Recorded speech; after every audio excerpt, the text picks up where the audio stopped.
Hello friends, welcome back to our YouTube channel GK with me. तो आज की इस क्लास में हम पढ़ना शुरू करेंगे मोस्ट इम्पॉर्टेंट इनिशिएटिव जो आपके गवर्नमेंट के द्वारा कुछ लॉन्च किए गए, कुछ एनसीईआरटी के द्वारा लॉन्च किए गए हैं, कुछ एजुकेशन मिनिस्ट्री के द्वारा लॉन्च किए गए हैं, जिसमें मैं आपको कुछ इंपॉर्टेंट पॉइंट्स पढ़ाने वाली हूँ। जो आपने देखा होगा कि आपका ना टीचिंग एप्टीट्यूड का एक सिलेबस आया है, चाहे वो अब पीआरटी स्पेशल एजुकेटर की पोस्ट थी, चाहे टीजीटी स्पेशल एजुकेटर की पोस्ट थी।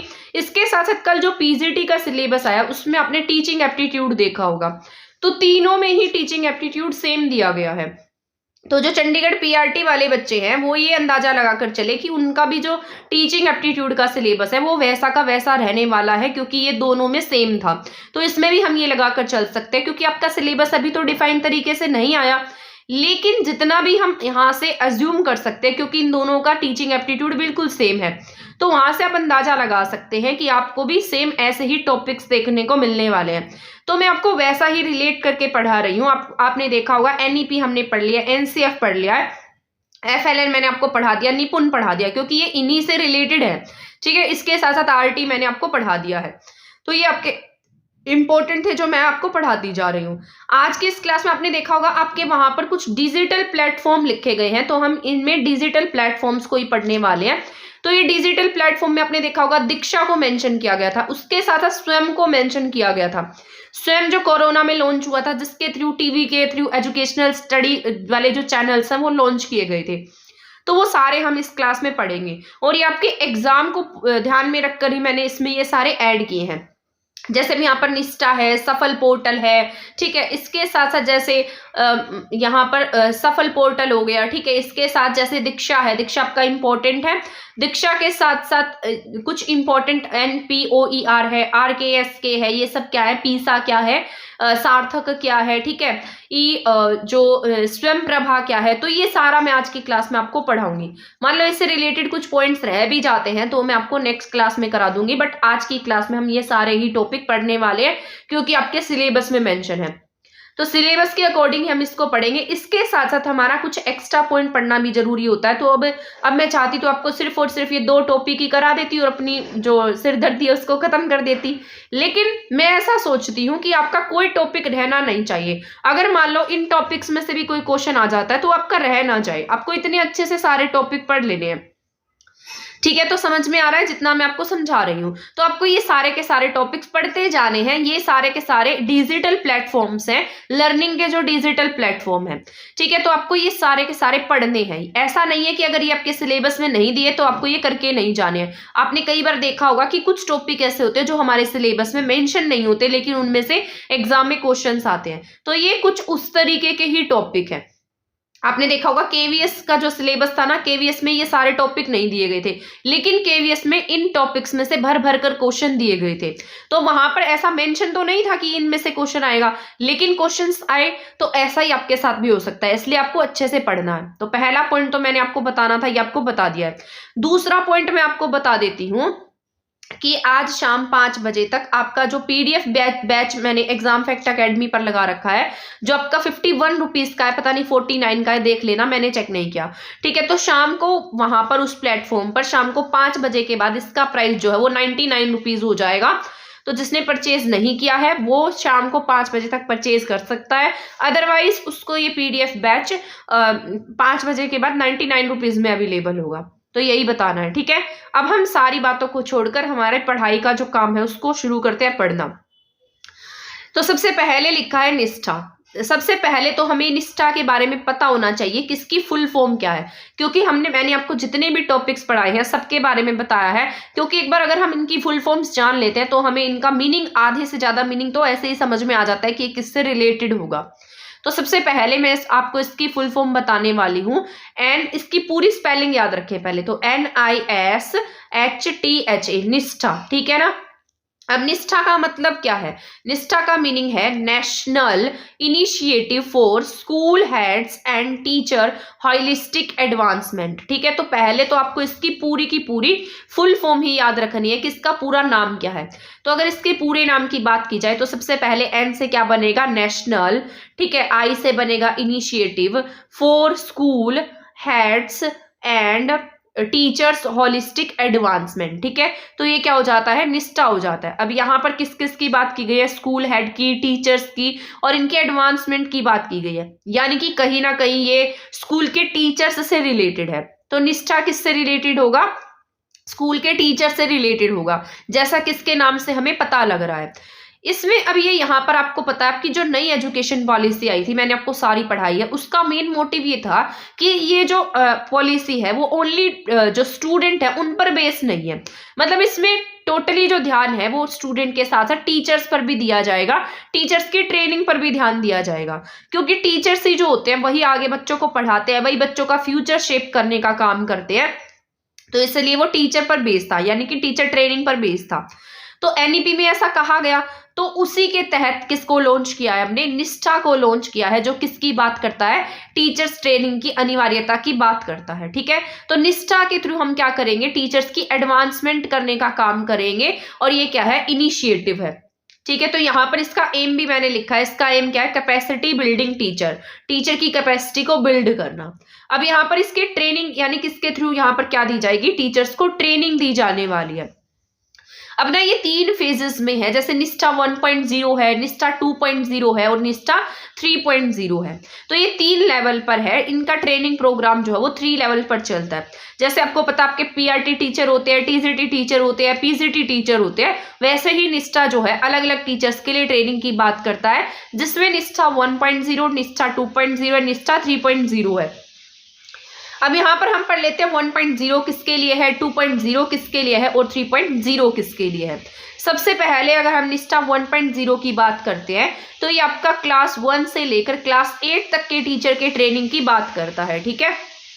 ठीक है, तो ये किसकी बात करेगा, क्लास 1 से लेकर क्लास 8 तक के टीचर्स की ट्रेनिंग की बात करता है, इसे हम कहते हैं निष्ठा 1.0।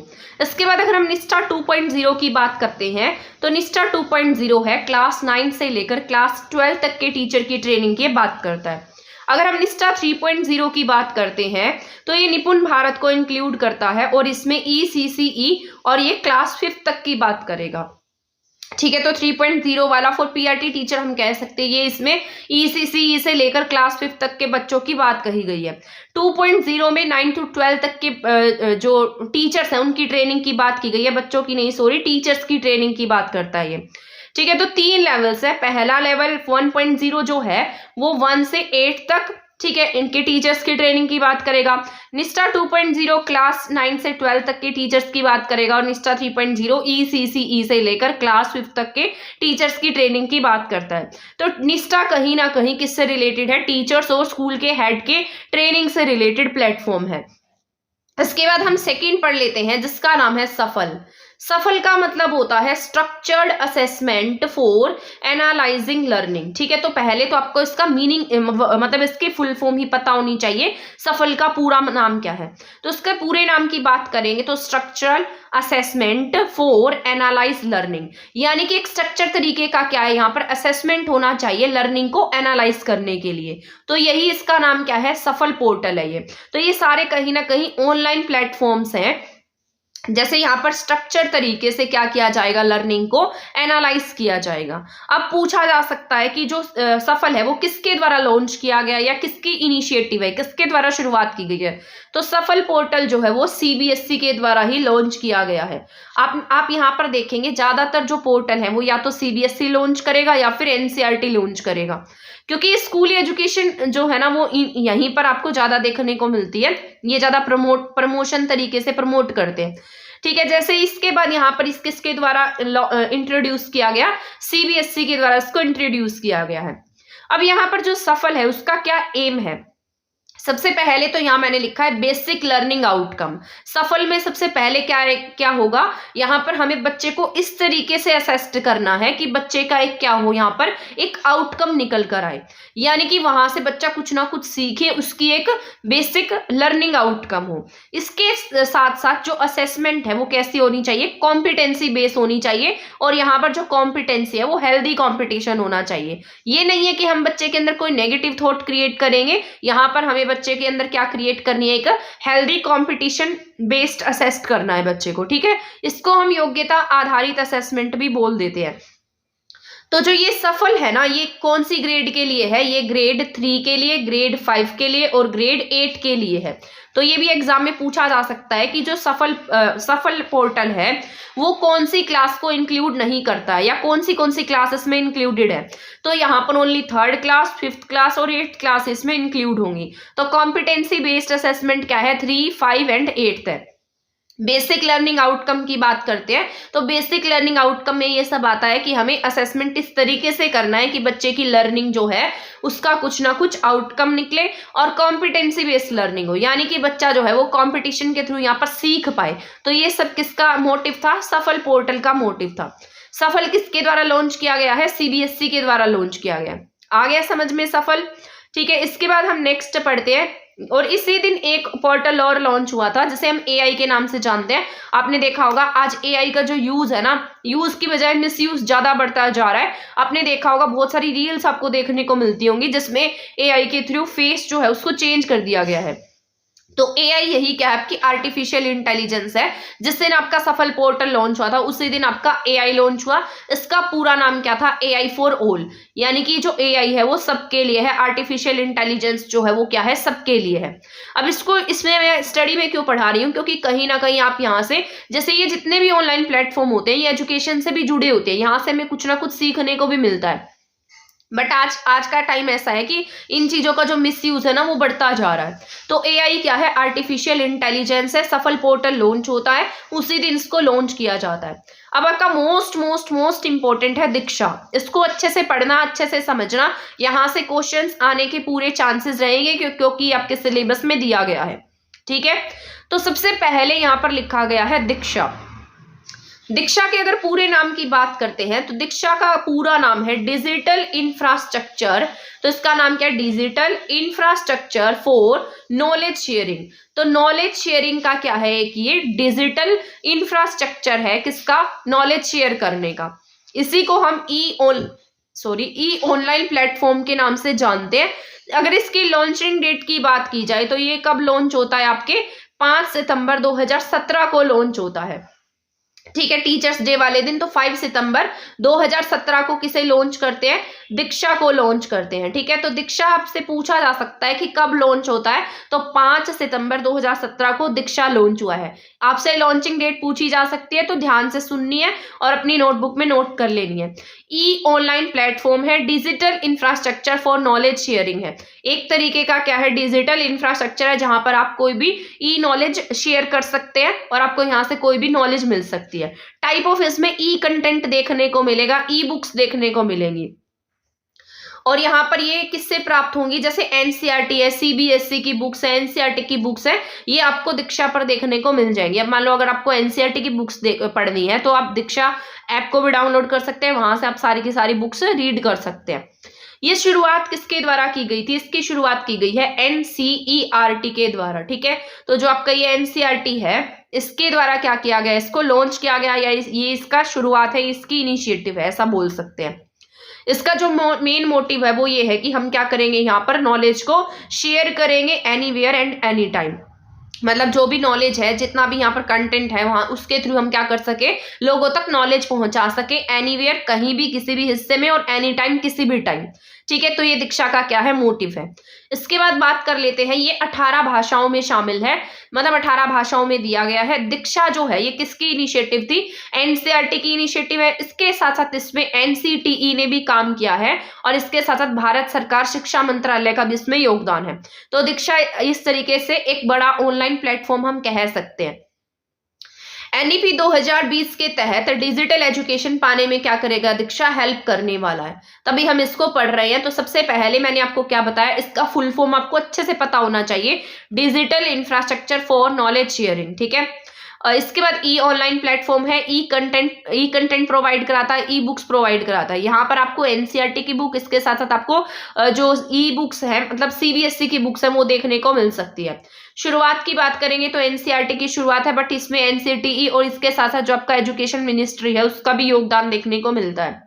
इसका जो एम है वो ये है कि नॉलेज को शेयर करना एनीवेयर एंड एनी टाइम, कहीं पर भी, कभी भी हम क्या कर सकते हैं? इसमें नॉलेज को शेयर कर सकते हैं।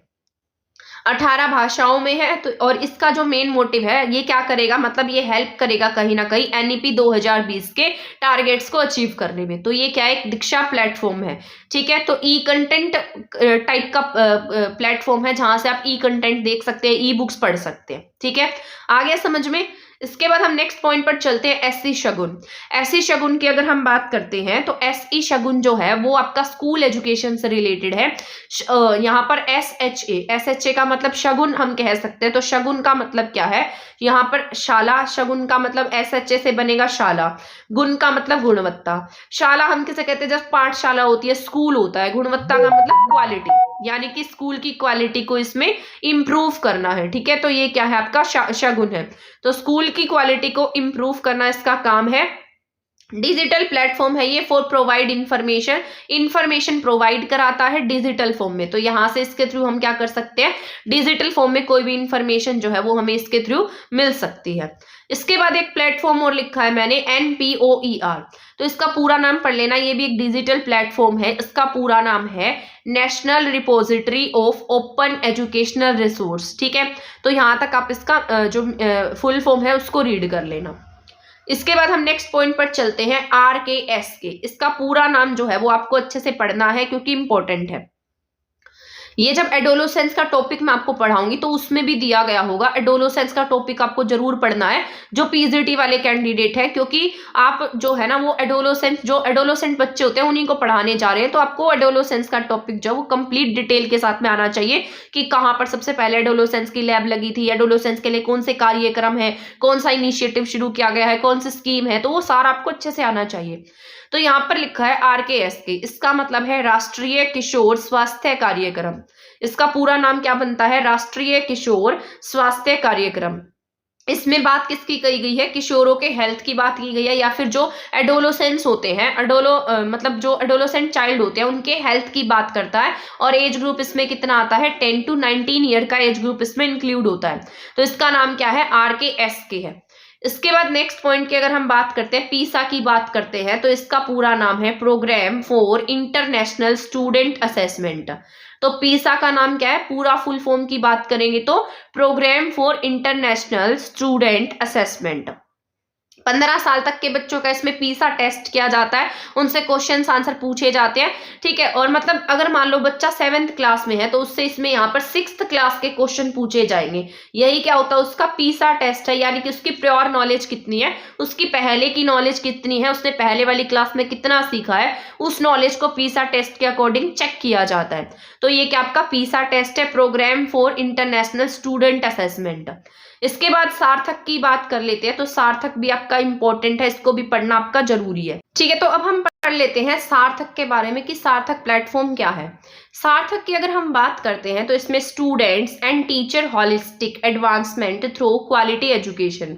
तो ये स्टूडेंट के साथ साथ टीचर की हॉलिस्टिक एडवांसमेंट की भी बात करता है। तो पहले मैंने आपको निष्ठा बताया था, जो टीचर्स की ट्रेनिंग की बात कर रहा था, वहां भी टीचर के एडवांसमेंट की बात की गई थी। लेकिन अगर हम सार्थक की बात करते हैं तो सार्थक किसकी बात करेगा, स्टूडेंट की बात करता है, और इसके साथ साथ वो टीचर्स के भी डेवलपमेंट की बात करता है, टीचर्स के एडवांसमेंट की बात करता है। क्योंकि मेरा तो मानना क्या है, क्योंकि आपने देखा होगा कि जैसे मान लो टीचर्स होते हैं, अगर टीचर पूरी तरीके से ट्रेन टीचर नहीं है तो वो बच्चे को कैसे सिखा पाएगा। तो उसके लिए टीचर की भी एडवांसमेंट होना उतनी ही जरूरी है। तो सार्थक किसके द्वारा लॉन्च किया गया, department of school education and literacy के द्वारा इसको लॉन्च किया गया है। इसका मोटिव ये है कि हम एनईपी के गोल को क्या कर पाए, पूरा कर पाए। और ये किसके लिए था, प्राइमरी टीचर्स के लिए, और साथ साथ सेकेंडरी लेवल के स्कूल की बात करता है।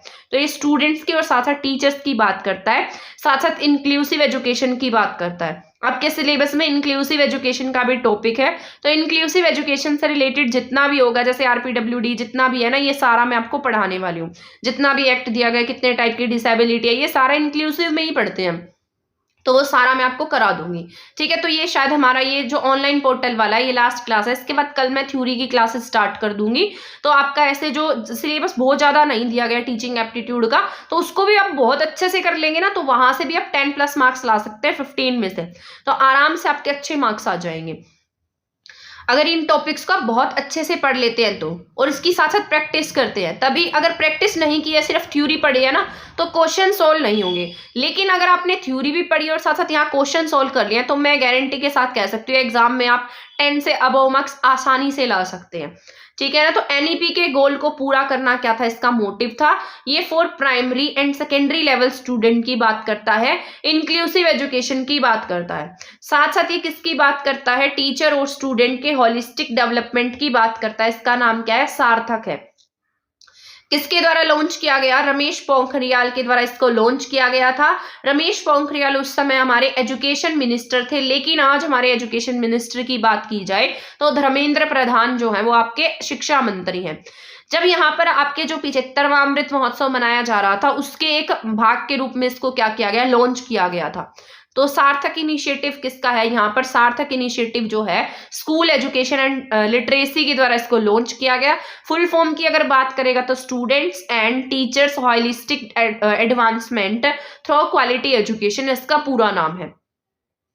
एनईपी के गोल को पूरा करना था, टीचर के साथ साथ स्टूडेंट के डेवलपमेंट की भी बात करता है। ठीक है, यहां तक का आ गया समझ में। अब यहां से स्टार्ट हो जाता है आपका मोस्ट इंपॉर्टेंट जो आपके सिलेबस में दिया गया है, तो इसको अपने कान खोल कर सुनना है, ध्यान से सुनना है, क्योंकि ये इंपॉर्टेंट रहने वाला है, अच्छे से इसको समझ लेना है।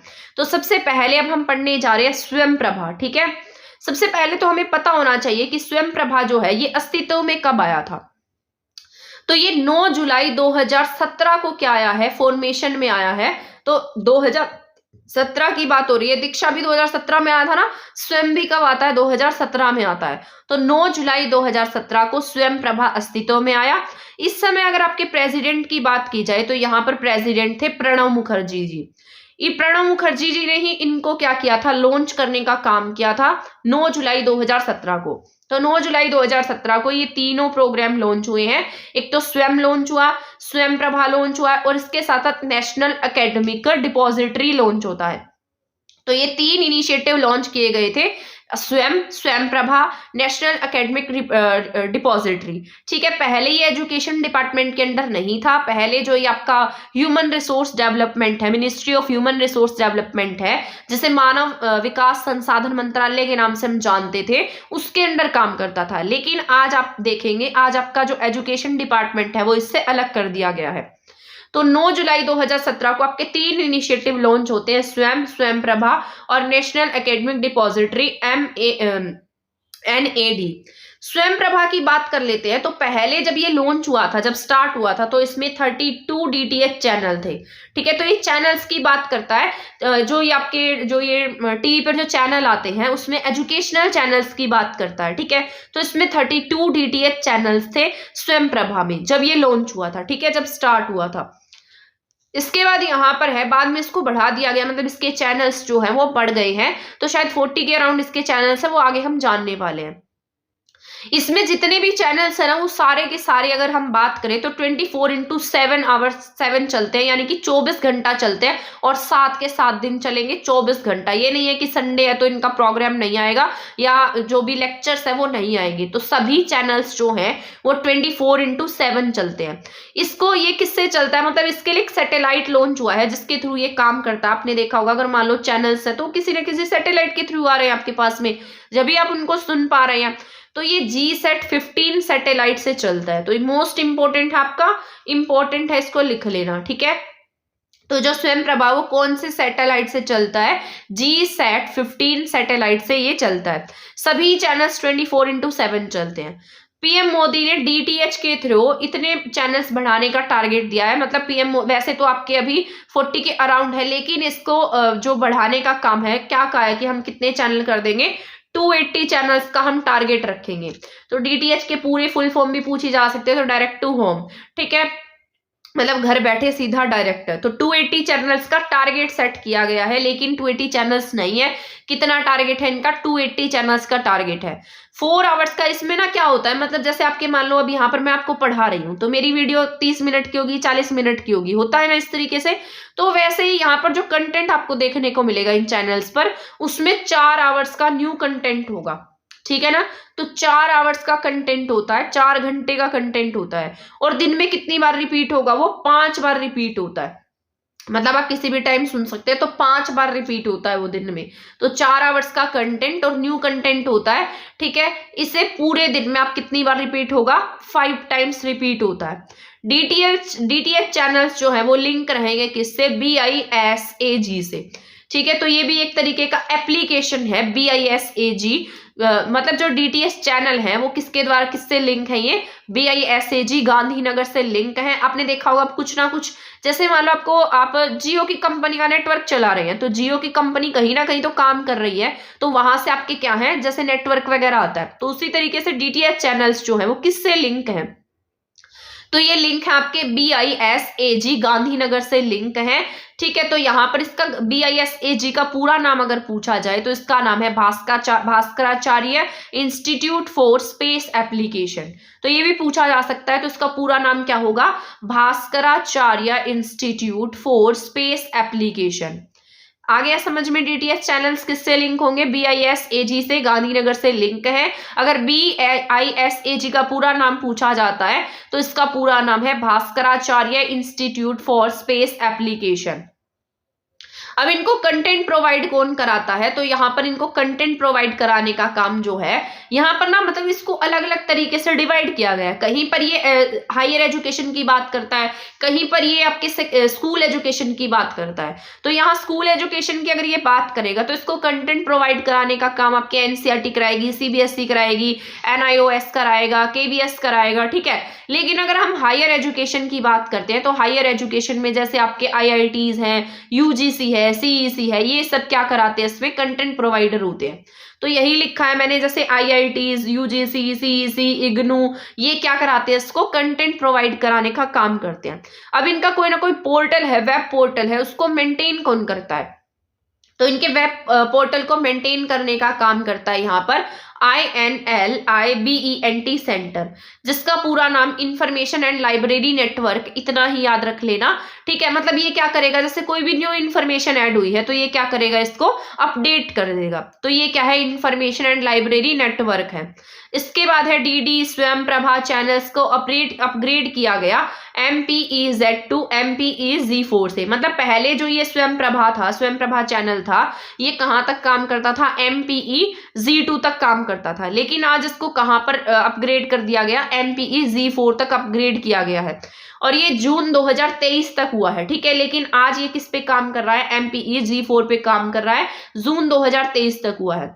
DTH को 3 पार्ट्स में क्या किया गया, डिवाइड किया गया। जो आपके DTH है इनको कितने पार्ट्स में डिवाइड किया गया, 3 पार्ट्स में डिवाइड किया गया। अभी मैंने आपको कहा था हायर एजुकेशन के लिए काम करेगा, स्कूल एजुकेशन के लिए काम करेगा, तो उन सब के लिए के बारे में भी हम जान लेते हैं। इसमें ये कुछ नहीं होगा, बस कंटेंट प्रोवाइड कराएंगे ये। जैसे हायर एजुकेशन है, हायर एजुकेशन में क्या होगा, सभी क्या कराएंगे, सभी कंटेंट जो है, जैसे हायर एजुकेशन का जो फोल्डर होगा वो क्या करेगा, वहां पर आपको जैसे PG का कंटेंट देखने को मिलेगा, UG का कंटेंट देखने को मिलेगा, मतलब ग्रेजुएशन, पोस्ट ग्रेजुएशन, इस टाइप के जितने भी मतलब स्टडी मटेरियल है वो सारे हायर एजुकेशन में अवेलेबल होंगे। इसमें जैसे सब्जेक्ट्स हो सकते हैं, आर्ट्स हो सकता है, साइंस हो सकता है, law, agriculture, bio, medicine, physics, chemistry, सब टाइप के कंटेंट रहने वाले हैं। अब अगर हम स्कूल एजुकेशन की बात करते हैं तो पहले ना इसमें ओनली हायर एजुकेशन ऐड था, लेकिन बाद में इसमें जब कोरोना आया तो कोरोना के बाद में इसमें मतलब कोरोना के टाइम में स्कूल एजुकेशन का भी अलग से इसको लॉन्च किया गया और ये बाद में ऐड किए गए, ठीक है। तो school education 1st to 12th तक की बात करता है और 30 मई 2020 को ये क्या किया जाता है, इसको ऐड किया जाता है। तो स्कूल एजुकेशन कब ऐड होता है, 30 मई 2020 को इसको ऐड किया जाता है, ये बाद में ऐड होता है। अब ये किसकी फॉर्म में, ई विद्या चैनल्स की फॉर्म में है, यानी कि अब आप चैनल्स का नाम देखेंगे तो ऊपर ई विद्या चैनल्स के नाम से दिखाई देगा, ई विद्या चैनल 1, ई विद्या चैनल 2, ई विद्या चैनल 3, तो 12th तक का चैनल है ये, ठीक है।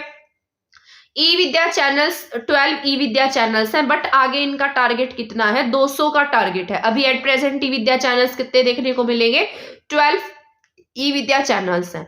अब यहाँ पर ये जो चैनल्स हैं इनको कंटेंट प्रोवाइड कौन कराता है, तो इनको NCERT कंटेंट प्रोवाइड कराती है, CBSE कंटेंट प्रोवाइड कराती है, KVS, NIOS, ठीक है। तो ये कुछ ऐसे प्लेटफॉर्म्स हैं जो इन्हें कंटेंट प्रोवाइड कराने का काम करते हैं। इसके बाद हम नेक्स्ट पॉइंट पर चलते हैं। बहुत दोनों हिंदी और इंग्लिश में होंगे। कंटेंट जो है वो किस में होगा, हिंदी में भी देखने को मिलेगा और इंग्लिश में भी देखने को मिलेगा। तो अभी अभी इसमें ना एक और नया ऐड किया गया है जिसका नाम है साथी। साथी जो है आपने देखा होगा आजकल जो कॉम्पिटिटिव एग्जाम्स हैं उनकी जो डिमांड है वो बढ़ती जा रही है। तो साथी जो पोर्टल है इसमें जो साथी को ऐड किया गया है वो किसके लिए है, फॉर कॉम्पिटिटिव एग्जाम्स के लिए। एक प्रोजेक्ट है for universalization of quality education through DTS TV, यानी कि डीटीएस टीवी के थ्रू ये क्या देंगे, शिक्षा का सार्वभौमिकरण करने वाले हैं। और इसमें 40 चैनल्स होंगे। ठीक है, तो कितने चैनल होंगे, 40 चैनल होंगे। तो स्कूल एजुकेशन जो है, स्कूल एजुकेशन में क्या आएगा, पीएम ई विद्या, मतलब ये 12 चैनल की बात करता है। पीएम ई विद्या कितने की बात करेगा, 12 चैनल्स की बात करेगा। ठीक है, क्लास 1 से लेकर 12 तक पीएम ई विद्या होंगे। जल्दी कितने हो जाएंगे, ये 200 होने वाले हैं। लेकिन 1 to 12 तक के बच्चों के लिए चैनल का नाम क्या है, पीएम ई विद्या चैनल है। स्वयं प्रभा में अगर टोटल चैनल की बात करता है तो आज कितने हैं, 40 चैनल्स देखने को मिलने वाले हैं। तो टोटल एट प्रेजेंट चैनल्स कितने हैं, 40 चैनल्स हैं। आ गया समझ में। पहले मैंने आपको बताया था ना 35 चैनल्स, आप कितने हैं यहाँ पर, 40 चैनल्स है एट प्रेजेंट। और ई विद्या में कितने चैनल देखने को मिल रहे हैं, 12 चैनल्स देखने को मिल रहे हैं। ओल्डर वर्जन की बात करते हैं तो ओल्डर वर्जन में स्कूल एजुकेशन में 23 से 34 चैनल थे स्कूल एजुकेशन वाले में, लेकिन आज ये ई विद्या चैनल कितने कर दिए, 12 कर दिए हैं। स्वयं की बात कर लेते हैं तो स्वयं का अगर पूरा नाम पूछेगा तो इसका पूरा नाम है study webs for active learning for young aspiring. ठीक है, इसका पूरा नाम है study webs of active learning for young aspiring. Hindi मतलब ये इसका जो ट्रांसलेट है ना वो 8 लैंग्वेज में किया गया है, जैसे बंगाली में, गुजराती में, हिंदी, कन्नड़, मलयालम, मराठी, तमिल, तेलुगु। तो 8 लैंग्वेज में इनको क्या किया गया, ट्रांसलेट किया गया है। जैसे कौन सी भाषाएं हैं, बंगाली है, गुजराती है, हिंदी है, कन्नड़ है, मलयालम है, तमिल, तेलुगु है, मराठी है। ठीक है, तो ये 8 लैंग्वेजेस में ट्रांसलेट किया गया। सबसे अधिक पाठ्यक्रम का जो हिंदी में जो अनुवाद है वो सबसे ज्यादा ट्रांसलेट किसमें किया गया है, हिंदी भाषा में ट्रांसलेट किया गया है। तो 130 ट्रांसलेशन हुई है। It was started to achieve 3 principle को अचीव करना इसका टारगेट था, जिसमें क्या हो, सब तक पहुंच हो सके। सबसे पहली बात तो ये जो है ये सब तक पहुंच सके, फिर इसकी इक्विटी होनी चाहिए, हिस्सेदारी होनी चाहिए और क्वालिटी एजुकेशन होनी चाहिए।